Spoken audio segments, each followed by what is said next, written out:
Welcome to Coaches Weekly. I'm CJ Sellner here with head volleyball coach Troy Campbell. Coach, a very good 3-1 weekend for you and your team. It started off with a tough one against Anderson, but I think the biggest story of the weekend is how your team rebounded over the following 3 matches. Yeah, no doubt. I think, obviously very tough first match. We had actually some injury issues there with JB on a play, and so I didn't play her the rest of the match, but other people stepped up and did a really good job. But Anderson came out on fire and gave us a lot of energy, and we didn't match that energy. And then we had a heart-to-heart after the game, and then they came out on fire, ready to go the rest of the weekend, and we did a pretty good job. You know, McMurray went 5 with Anderson as well, and we were able to take McMurray in 5 with a very team-oriented effort.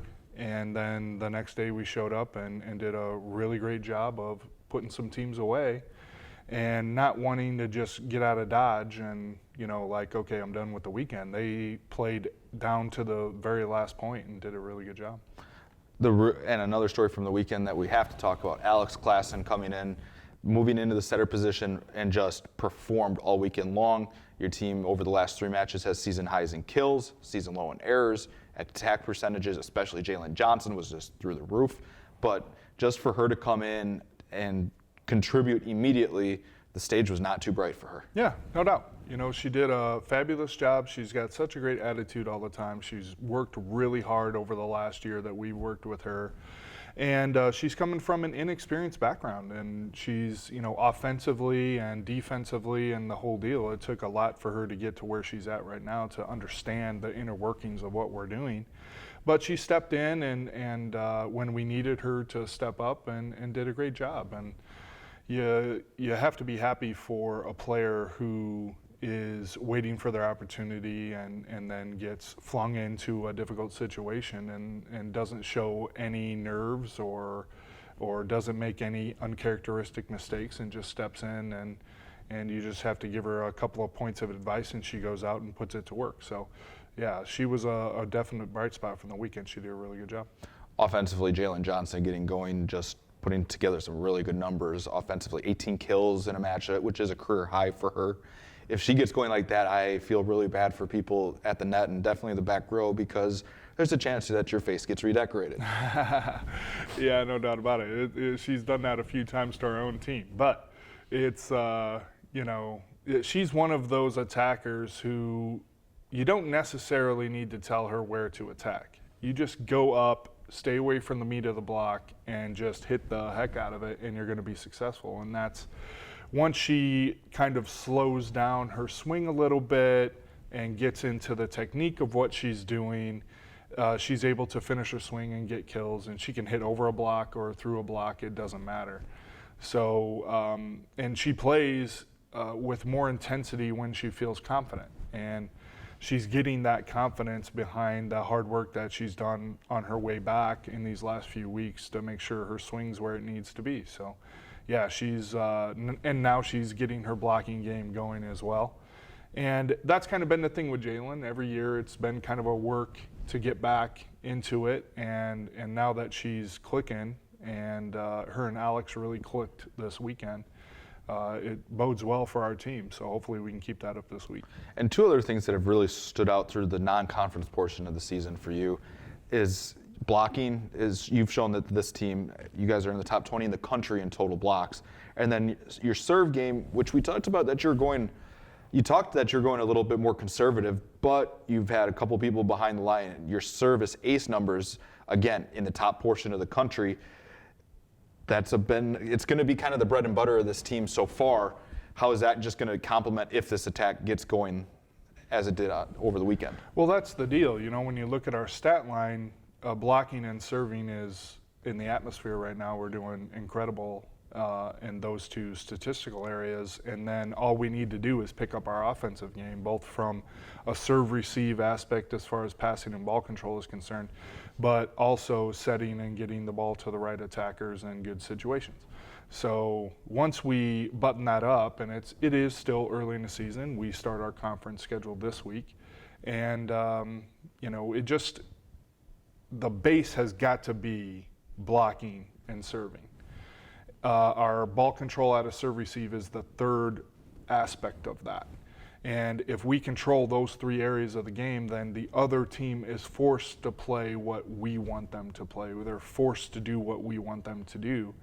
And we've got 2 of those 3 taken care of, and we just need to step up a little bit in ball control and serve receive. And I think we have the people to do that, the total team to do it, not just people that are starting, but people to come off the bench when other people are struggling. It's been a good mix, especially this past weekend, having Courtney back, and Alexa did really well.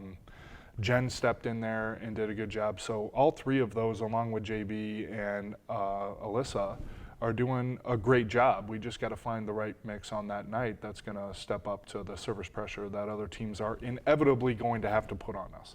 People have to take chances behind the service line against us, because if we get the ball in system, we're probably going to put that away now.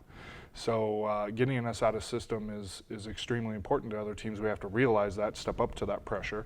But we're also doing the same thing. We're constantly getting you out of a system, and then all of a sudden you're against one of the best blocks in the country as well, even when you are in system. So hopefully we can put all of those pieces together at the right time and play our best in the matches that are coming up.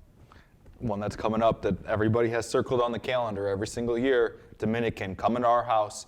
Last time it was here, there was a lot on the line. It was a 5-set match, and to this day, one of the most insane atmospheres I've been a part of here at Concordia. How do you approach this match with this team? You have people that have been through it all with this, and then you have some people that are stepping into this rivalry brand new, and it's a tough environment here and there because fans travel the 300 yards. Yeah, really. Yeah, no doubt. I think our focus for this year is much more under control than it has been in any other year. I think we're really focused on the long term and not the short term aspect of what this match means. Of course, it's the Rivalry Cup, and it's Dominican, and it's a team that we've been so close in the last couple of years to beating.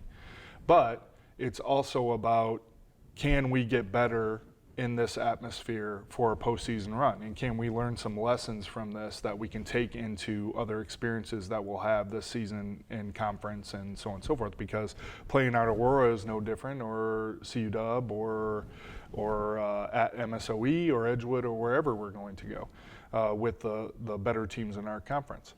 So I think it's a lot about, can we keep our emotional control there to make sure that our physical control is the focus.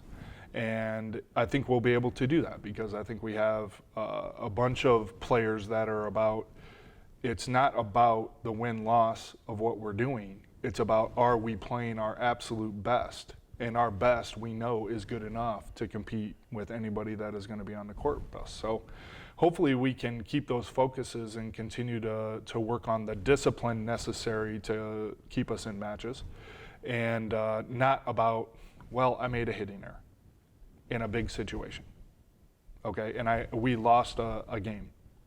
It doesn't mean anything until we lose or win the match. So individual errors or anything like that, they don't mean anything to us.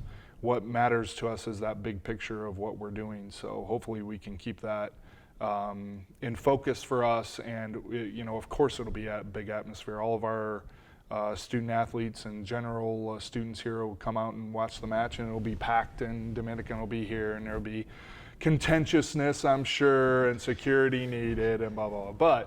But yeah, it's about keeping under control and forcing Dominican to do what we want them to do. Well, we look forward to seeing you and your team back out on the court. Cougar fans, CUC welcomes the rival from down the street into Geiseman here on Wednesday night. They then head to the Central and Grinnell.